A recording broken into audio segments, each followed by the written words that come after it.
Hello friends, good evening from Halisahar.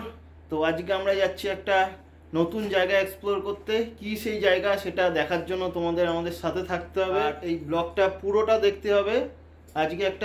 আজকে যাচ্ছি একটা ঐতিহাসিক ঘাট এক্সপ্লোর করতে। সেখানে গিয়ে তোমাদের সব ডিটেলস শেয়ার করব। তো সেটা কোন ঘাট, সেখানে কি কি আছে, কি তার ইতিহাস, সব কিছু তোমাদের সঙ্গে শেয়ার করব।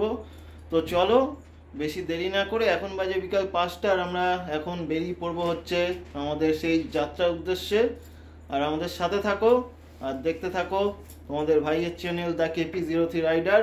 আজকে একটা অসাধারণ এক্সপ্লোর করে দেখাবো, প্লাস ওর আশেপাশে কি কি আছে, কি কি দেখার জায়গা আছে, কি কি খাবার জিনিস পাওয়া যাবে, সেগুলো সব এক্সপ্লোর করব।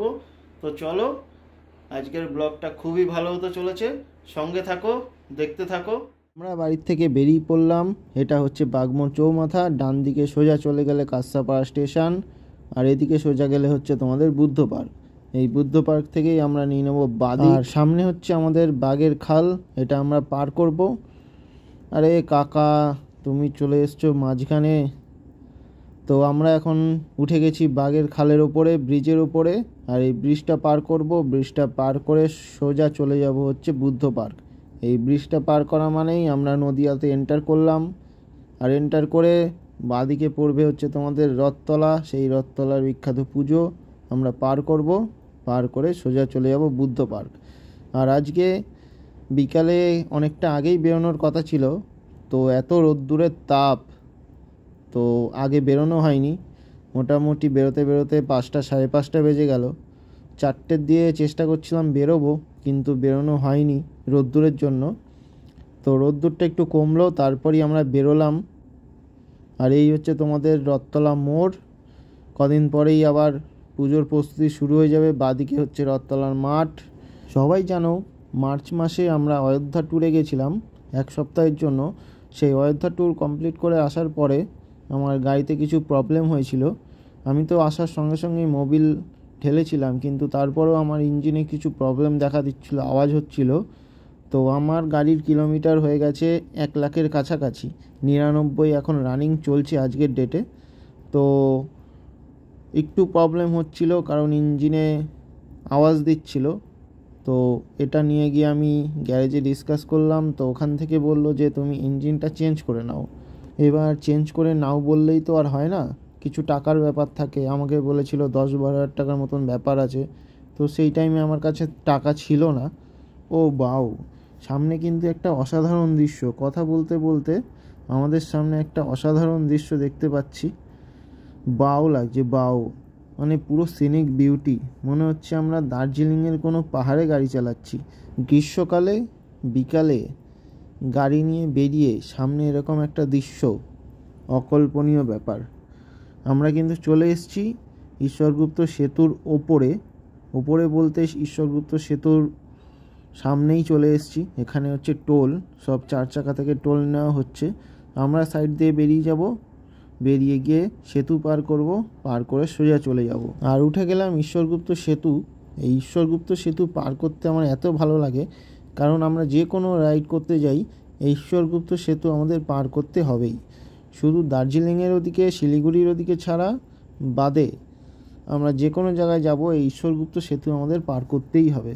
আর বাদিকে তোমাদের নতুন ব্রিজের কাজ অনেক দিন ধরেই চলছে, মোটামুটি আর বেশি দিন নেই, ব্রিজের কাজ তাড়াতাড়ি শেষ হয়ে যাবে, তারপর যাওয়া। তো চলো, ও আবারও বলতে বলতে সামনের দিকে দেখো, সেই একটা অসাধারণ দৃশ্য। মানে এই দৃশ্যটা যতবার দেখছি আমার মন মুগ্ধ হয়ে যাচ্ছে। গ্রীষ্মকালের বিকালে, এখন বাজে হচ্ছে 5:45, বাড়ি থেকে বেরিয়ে বউকে নিয়ে বাইক নিয়ে রাইড করে গঙ্গা ব্রিজের ওপর দিয়ে, আর ডান দিকে এরকম একটা ভিউ, আর কি চাই। আমরা কিন্তু ঈশ্বরগুপ্ত সেতু পার করে ফেললাম। আর ডান দিকে দেখছো একজন দাঁড়িয়ে ছিল, ওটা হচ্ছে মাসি। কারণ মাসিরা এখানে 3-4 জন দাঁড়িয়েই থাকে, যত 4 চাকা সব দিক দিয়ে আসে, ওদের কাছ দিয়ে টাকা নেয়। তো ওদের কিছু করার নেই। তো আমার কাছেও অনেকবার চাওয়ার চেষ্টা করেছিল, কিন্তু চায়নি, মিথ্যে কথা বলবো না, অনেকবারই এসছিল চাওয়ার জন্য, কিন্তু এর আগে কোনোদিনও আমার কাছে কোনো টাকা পয়সা চায়নি। একদিন নিজে থেকে গিয়ে ওদের কিছু দিতে হবে, কারণ আমার কাছে ট্রেনে, বাসে বা অন্য জায়গায় অনেকেই চেয়েছে, আমি দিয়েছি, কোনোদিনও না করিনি। তো এই মাসিরা কোনোদিনও আমার কাছে সেরকমভাবে চায়নি, তো একদিন নিজের থেকেই গিয়ে দিতে হবে। তো চলো, আমরা চলে এসেছি আমাদের সেকেন্ড ব্রিজের কাছে। এই ব্রিজটা পার করব, পার করেই তোমাদের বাঁদিক নিয়ে চলে যাব হচ্ছে ব্যান্ডেল।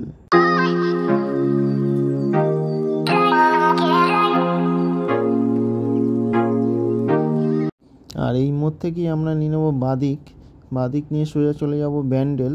ব্যান্ডেল পুরোপুরি যাব না, তার আগে বাঁদিকে টার্ন নিয়ে সোজা চলে যাব হচ্ছে চন্দননগর।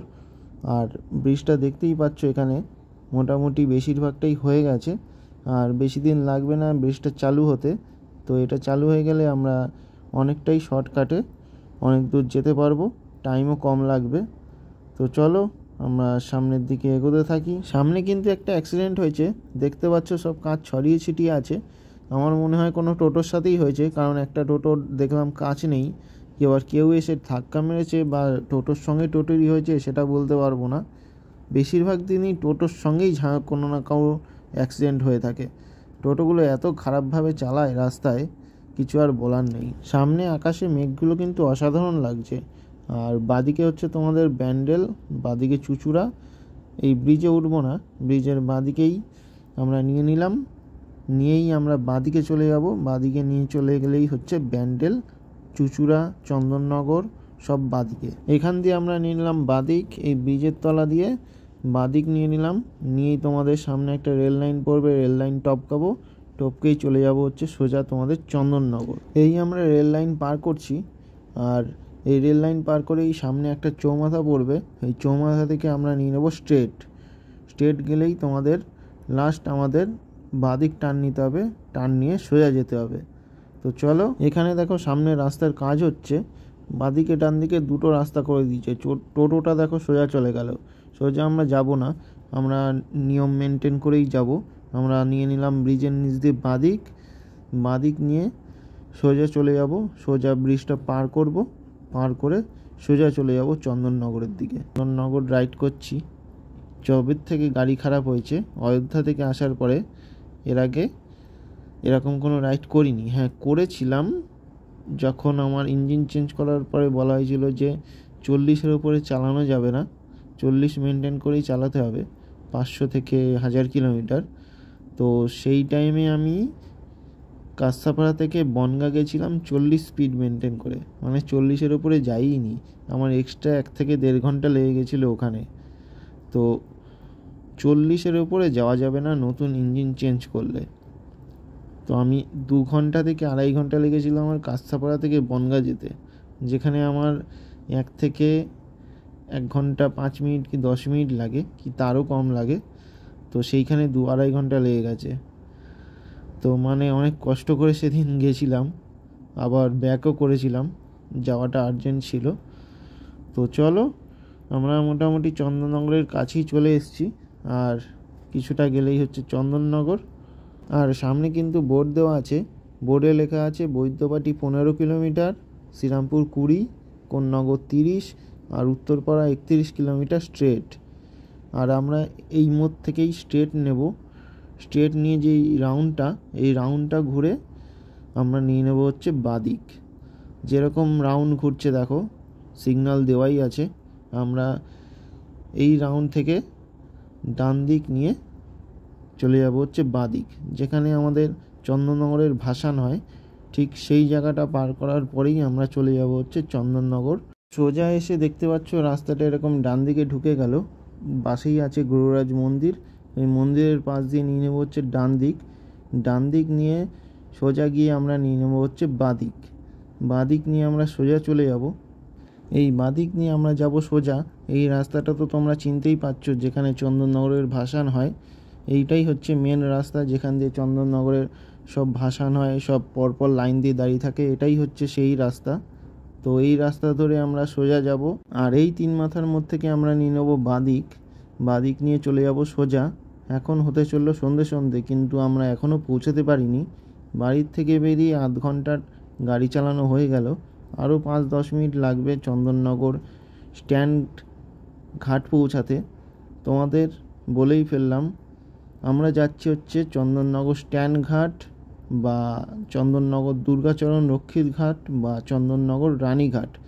2-3টে নাম আছে, যেটা সব থেকে পপুলার সেটা হচ্ছে চন্দননগর স্ট্যান্ড ঘাট বা স্ট্যান্ড রোড বা দুর্গাচরণ রক্ষিত ঘাট। তো এর পুরো ডিটেলস তোমাদের সঙ্গে শেয়ার করব। তো চলো আমরা এই মোড় থেকে নিয়ে নেব ডান দিক, আর এই যে ডান দিক নিলাম, এই ডান দিক নিয়ে আমরা চলে যাব স্ট্রেট চন্দননগর স্ট্যান্ড রোড। আর কোনো আমাদের ডান দিক বা দিক নিতে হবে না, এবার পুরো স্ট্রেট। আমরা কিন্তু চলে এসেছি স্ট্যান্ড রোড বা স্ট্যান্ড ঘাট, আর বাদিকে নিচে নেমে গেলে জগদ্দল ফেরিঘাট। আর চন্দননগর স্ট্যান্ড ঘাটের ঢুকতেই তোমাদের দেখো লাইট জ্বলে গেছে, সন্ধে সন্ধে হয়ে গেছে। আর এই স্ট্যান্ড ঘাটের কিন্তু একটা আলাদাই সৌন্দর্য আছে, দেখো কত সুন্দরভাবে লাইটগুলো লাগানো আছে, লাইট জ্বালিয়ে দিয়েছে।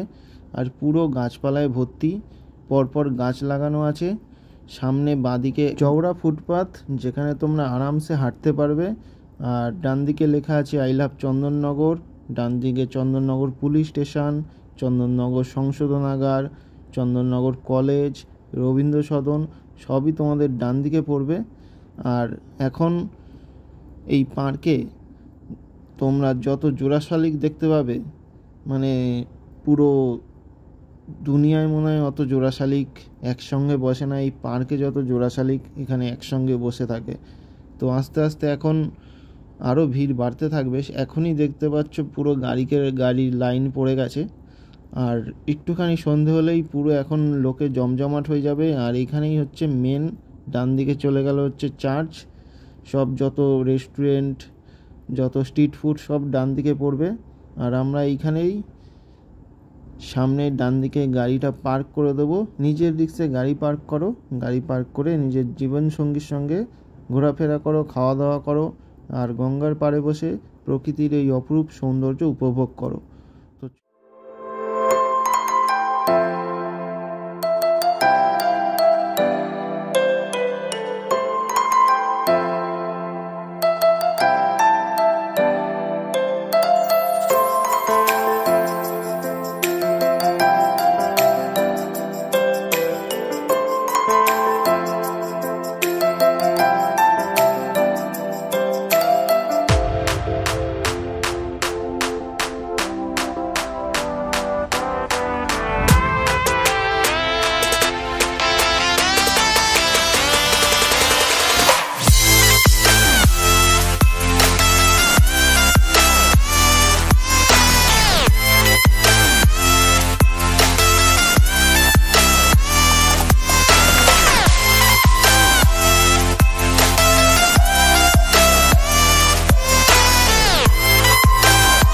ফাইনালি আমরা চলে এসেছি দুর্গাচরণ রক্ষিত ঘাট, যেটা তোমাদের বলছিলাম।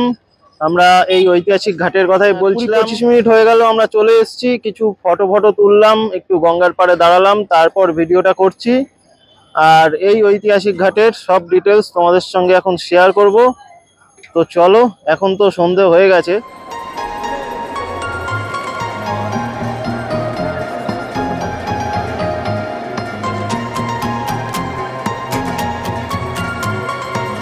এই দুর্গাচরণ ঘাটটাই হচ্ছে তোমাদের চন্দননগর স্ট্যান্ড ঘাট নামে পরিচিত। ওরা ফুটপাথ, কারুকার্য করা সব ঘাট, এগুলো তোমাদের চোখে পড়বে। আর এখানে অসাধারণ সুন্দর কারুকার্য করা সব ঘাট আছে। এই স্ট্যান্ড ঘাটের ওপরেই একটা তোমার ছোট ধরনের স্থাপত্য আছে, স্থাপত্যর উপরে তোমাদের ফলক দেওয়া, সেটাও তোমাদের দেখাবো। তো সেটা ওদিকে, আমরা এদিকে হাঁটতে হাঁটতে চলে এসেছি। এখন আবার হাঁটতে হাঁটতে ওদিকে রিটার্ন যাব, তখন তোমাদের ওই স্থাপত্যর ডিটেলস শেয়ার করব। আর এই স্ট্যান্ড ঘাটটা তোমাদের অনেকটাই চওড়া, অনেকটাই লম্বা, মানে এই মাথা থেকে ও মাথা তোমার অনেকটাই টাইম লাগবে হাঁটতে। তো গরমকালে সন্ধেবেলা এরকম গঙ্গার ধারে সাইডে সব গাছ লাগানো, এই পরিবেশের সাথে হাঁটতে তো খুবই ভালো লাগবে। তো তোমরা যারা জানো না বা এই ভিডিওটা নতুন দেখছো, তারা তাড়াতাড়ি চলে আসো সন্ধেবেলা নিজের প্রিয়জনকে নিয়ে এই ঘাটে ঘোরার জন্য। এখনো পড়ে আছে তোমাদের সেই ফরাসি ইতিহাসে, কারণ এখানকার এইরকম চওড়া রাস্তাঘাট এই হচ্ছে তোমাদের সেই ঘাটের পাড়ে ছোট্ট একটা স্থাপত্যর ভেতরে তোমাদের চেয়ার পাতা আছে, বসার জায়গা করে দেওয়া আছে, ওখানে মানুষ বসে আছে। এই অসাধারণ কারুকার্য দেখতে দেখতে তোমাদের এই ওপরে ফলকের দিকে চোখ যাবেই। এই ফলকটা যার উদ্দেশ্যে বানানো তিনি হচ্ছে মসিয়া দুর্গাচরণ রাকুইত।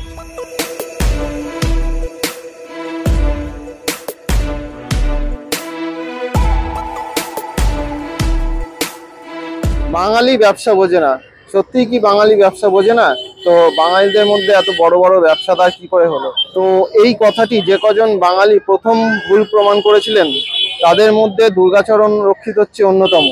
আমরা ওনাকে সেভাবে চিনি না বা মনে রাখি না, কিন্তু এই চন্দননগরের ইতিহাসে কিন্তু এখনো তিনি অমর হয়ে আছেন। অনবদ্য চন্দননগরের সেই ইতিহাস দুর্গাচরণ রক্ষের। অনেকের মধ্যেই একটা ভুল ধারণা আছে ফরাসি দেশের সব থেকে পুরস্কার প্রাপ্ত যিনি হয়েছিলেন লিজিও দানা, তিনি হলেন সত্যজিৎ রায়, কিন্তু সেটা ভুল। কারণ তার আগেও 3 জন বাঙালি যারা লিজিও দানা পুরস্কার প্রাপ্ত হয়েছিলেন তাদের মধ্যে দুর্গাচরণ রক্ষিত হচ্ছে অন্যতম। আর যার প্রমাণস্বরূপ হিসাবে তোমাদের এই স্থাপত্যের উপরে ফলকটা লাগানো আছে, এই ফলকটাই হচ্ছে প্রমাণ। লিজিও দানা যিনি সর্বপ্রথম প্রাপ্তি করেছিলেন তিনি হচ্ছেন দুর্গাচরণ রক্ষিত।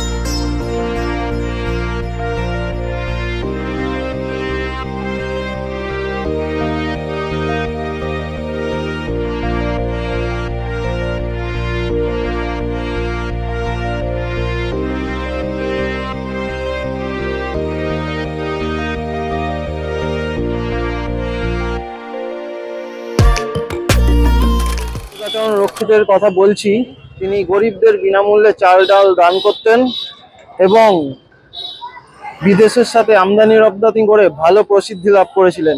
এটা ভারতের বাইরেও শোনা যায়।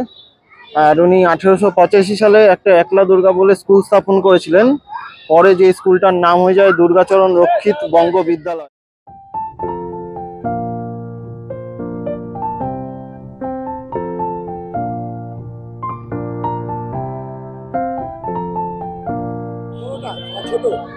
দাও না তোমার, দাও।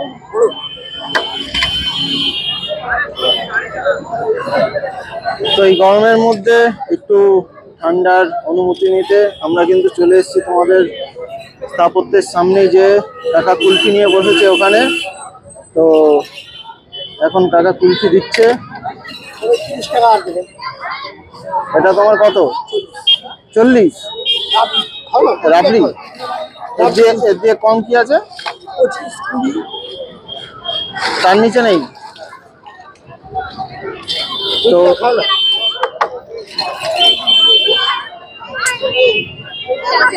রাবড়িটা কিন্তু অসাধারণ। 40 টাকা নিল তোমাদের। এর নিচেও আছে তোমাদের 20 টাকা 25 টাকা, কিন্তু আমরা 40 টাকারটা নিয়েছি। অসাধারণ। আর একটা দাও।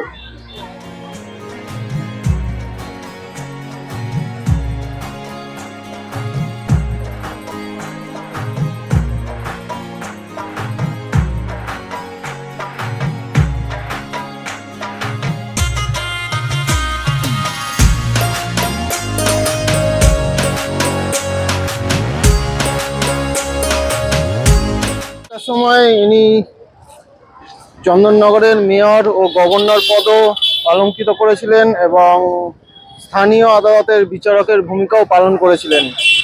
আর 1896 সালে 6 জুন উনি লিজিও দানা পুরস্কার সম্মানে পুরস্কৃত হয়ে ফার্স্ট বাঙালি হিসাবে ফরাসিদের কাছ দিয়ে এই পুরস্কার প্রাপ্ত করেছিলেন। চলে এসেছি তোমাদের ঘাটের পাশেই পুরো গঙ্গার উপরে জলশ্রী বলে রেস্টুরেন্ট যেটা আছে সেখানে। এই হচ্ছে জলশ্রী রেস্টুরেন্টে যাওয়ার রাস্তা। তোমাদের এটা রোডের পাশেই যে ঘাট আছে, ঘাটের পাশ থেকেই তোমাদের ডান দিকে নিয়ে নিতে হবে।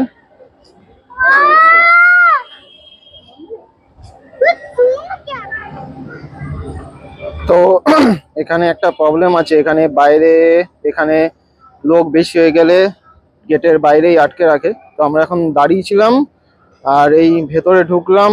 যেমন আমরা ব্রিজ থেকে নেমে গঙ্গার ঘাটে বোট ধরি বা নৌকা ধরি, সেরকমই এখানে ব্রিজ করা আছে, দেখতে পাচ্ছ ওপরে লাইটিং দিয়ে সাজানো। আর এই হচ্ছে তোমাদের জলশ্রীর রেস্টুরেন্ট। টোটাল ওপরেও রেস্টুরেন্ট আছে, নিচেও রেস্টুরেন্ট, আর বাইরে তোমাদের এরকম টেবিল চেয়ার পাতা আছে। ডেকোরেশনটা কিন্তু অসাধারণ, ইউনিক ডেকোরেশন। এই হচ্ছে তোমাদের রোড।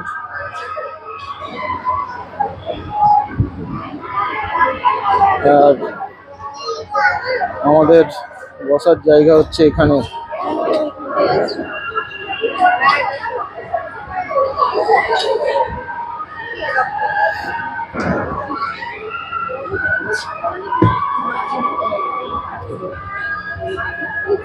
জলের ঘাট।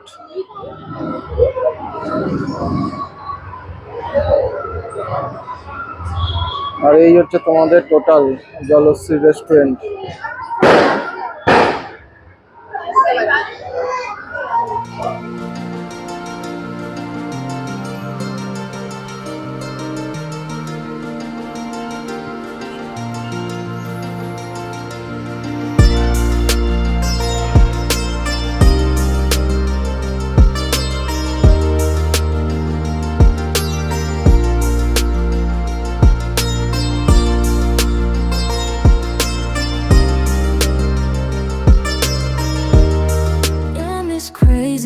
We live, we all need someone to hold, a friend to light the way when the world starts to unfold. Through all the ups and downs, the highs and lows we share, we'll stick together, ride or die, let's show.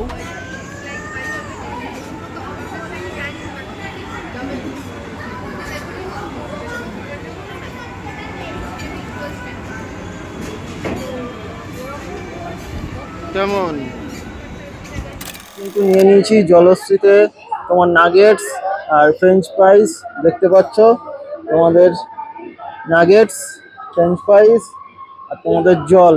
Nuggets R French fries নিয়েছে তোমাদের 295, আর জল নিয়েছে হয়তো তোমাদের 20-30 টাকা হবে, 300 টাকার উপরে আমাদের বিল হয়েছে। তো এখন খাবো, খেয়ে দিয়ে এখান দিয়ে বেরিয়ে যাবো। বেরিয়ে গিয়ে তোমাদের বাইরের ওখানে চার্চ আর বাইরের সব কি কি খাবার পাওয়া যায় ওগুলো দেখাবো, দেখিয়ে সোজা চলে যাবো বাড়ি। তো চলো আগে খেয়ে নেওয়া যাক। আমরা কিন্তু রেস্টুরেন্ট থেকে বেরিয়ে এখন চলে এসেছি সেই স্থাপত্যের সামনে, দেখতে পাচ্ছ। আর দুর্গাচরণ রক্ষিত 1898 সালে বেনারসে মারা যান। বেনারসে মারা যাওয়ার পর ফরাসি সরকার তার শেষ স্মৃতির উদ্দেশ্যে এখান থেকে একটা মণিকর্ণিকা ঘাটে, যেটা বারাণসীর মেন আকর্ষণ, ওই ঘাটে একটা রেজিমেন্ট পাঠান। তারপরে 1921 সালে তার ছেলে শ্যামাচরণ রক্ষিত তার উদ্দেশ্যে এই চন্দননগরের স্ট্যান্ড ঘাটে এই ঘাটটি উদ্বোধন করেন। তো এটা 1921 সালে তার মরে যাওয়ার পরে ঘাটটি উদ্বোধন হয়, তিনি বেঁচে থাকতে এটা হয়নি। তো চলো আজকে এই পর্যন্তই ছিল, আমরা যা জানতাম সেটাই তোমাদের সঙ্গে শেয়ার করলাম। আর চলো এখানে সোজা তোমাদের গেলে হচ্ছে সব খাবারের দোকান, চার্চ আছে, ওটা দেখিনি। তারপর এখান দিয়ে তোমাদের বেরিয়ে যাব বাড়ির উদ্দেশ্যে। তো চলো, এই সামনে দেখতে পাচ্ছ তোমাদের চার্চ, আর এই হচ্ছে বাদিকে তোমাদের সব চায়ের দোকান, রেস্টুরেন্ট, এই হচ্ছে রাস্তা, আর এই হচ্ছে তোমাদের রেস্টুরেন্ট, এই হচ্ছে তোমাদের ফিরোজ অভিনন্দন যেটা দেখছো, এটা ইনার একটা মোড় আছে, এই মোড়টায় সামনে গেলেই তোমাদের আর একটা বড় রেস্টুরেন্ট আছে এই অভিনন্দনই। এইটা হচ্ছে তোমাদের সেকেন্ড ছোট। এই হচ্ছে তোমার গাড়ি রাখার জায়গা, এখানে টোটাল কমের মধ্যে তোমরা খাবার দাবার পেয়ে যাবে। এখানে তোমাদের একটা রাম রথ নিয়ে যাচ্ছে, সামনে ঘোড়া, তো ভালো মূর্তি করা আছে। আর এখানে সব তোমাদের ফুচকার দোকান, সব পরপর দেখতে পাচ্ছ ফুচকার দোকান। এখন বেজে গেছে রাত্রি 9:30, তো এখন সবাই গুটানো শুরু করে দিয়েছে। এমনিতেও আজকে ঝড় আসার কথা আছে, তো সব পরপর ফুচকার দোকান, পাপড়ি চাট, তারপর তোমার এখানে ভুট্টা, তারপর তোমাদের এখানে ফিশ ফ্রাই,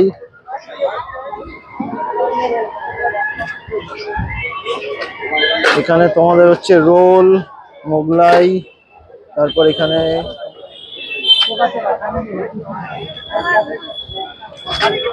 তোমাদের ঘুগনি, লিট্টি, পাপড়ি চাট, দই পাপড়ি, এখানে তোমাদের সব আইসক্রিম। আর এগুলো পার করেই হচ্ছে মেন আকর্ষণ,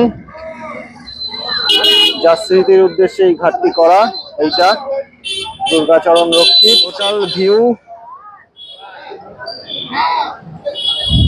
আর সামনে দেখতেই পাচ্ছ, আকাশে দেখতে পাচ্ছ তোমাদের মেঘ করে আসছে। তো এখন আমরা তাড়াতাড়ি বাড়ির দিকে রওনা দিই, না হলে রাস্তায় হয়তো আটকে যেতে হবে। তো চলো।